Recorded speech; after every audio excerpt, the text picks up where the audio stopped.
cesspool, arrives to the scene to presume he's seen it all before another.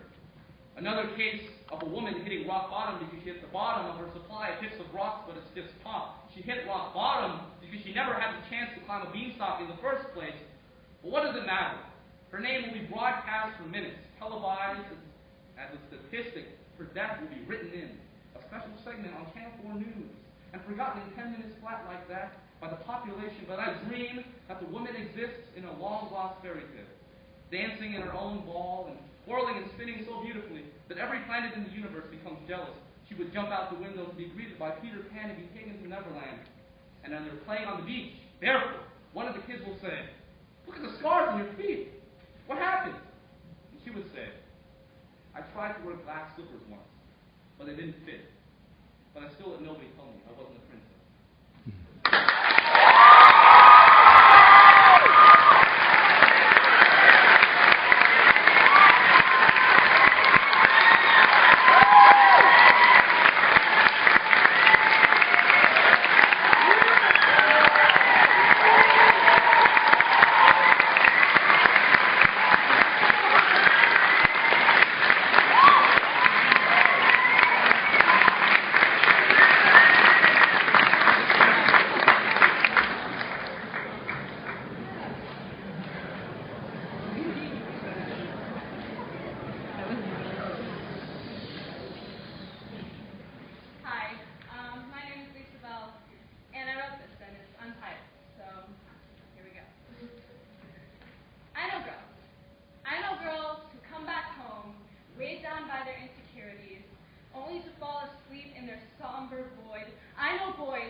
but our perseverance comes by answering the call. To continue past the road of grief is in our own hands, and we ourselves are our biggest fans. With this, we must all stay strong and not let the grief and sadness prolong.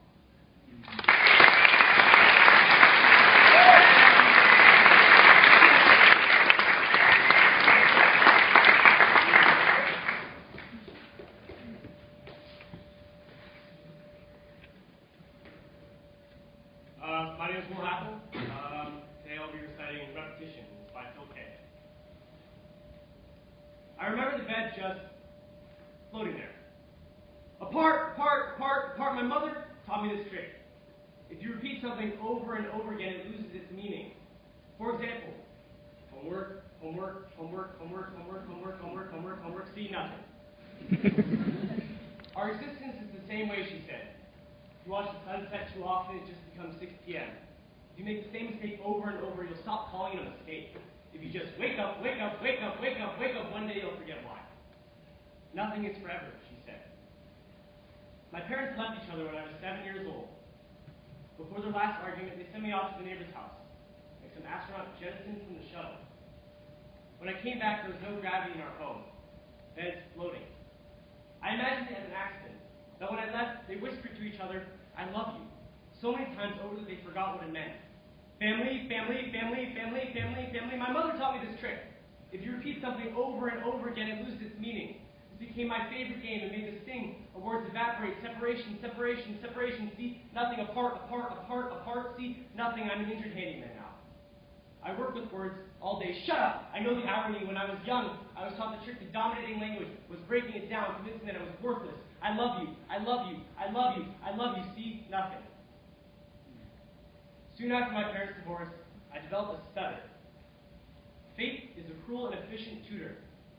There is no escape in stutter. You feel the meaning of every word drag itself up your throat. Separation. Stutter is a cage made of mirrors. Every "are you okay?" every "what you say," every "come on kids, spit it out" is a glaring reflection you cannot escape. Every terrible moment skips upon its own announcement over and over until it just hangs there, floating in the middle of the room. Mom, Dad, I'm not wasteful with my words anymore. Even now, after hundreds of hours of practicing away my stutter, I still feel the claw meaning in the bottom of my throat. I've heard that even in space, you can hear the scratching of an I love you.